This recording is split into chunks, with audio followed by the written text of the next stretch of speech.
My name is Thomas Guy Scott. I'm the CEO and lead consultant at Tide Changer Consulting. So one of the questions we get from candidates is, what do I need to include in my MBA CV? Well, the simple things are your contact details, but keep it simple: email and phone number, and even your LinkedIn profile. You also need to include your academic history, focusing just on formal education. So we're talking bachelor's degree, diploma level. Don't include every single certificate that you've ever taken. You then need to outline your last 3 to 4 job positions, and you've got to keep this all in one page. So we recommend maybe 5 to 6 bullet points for the last couple of jobs that you've been in, and then maybe 2 to 3 bullet points for the previous jobs to that.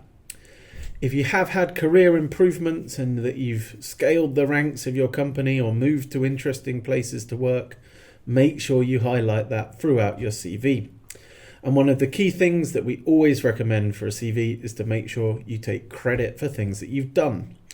So this means that if you did something on a project and you made a specific contribution, that you should focus on that.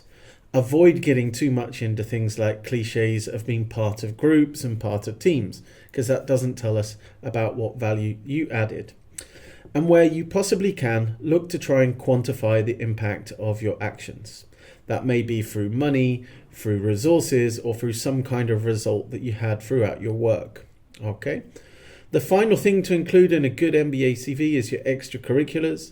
This is a great opportunity to briefly describe things that you've done outside of work, whether it's volunteering, sports, hobbies, other things that you have, awards that you may have won. These things are all worth putting into a good quality CV.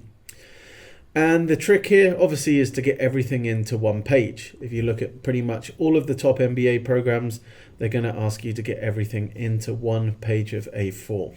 So what I recommend you do is check out the link at the bottom of this video, where you can get a more complete guide on how to write an MBA CV, as well as a template that will help you smarten yours up.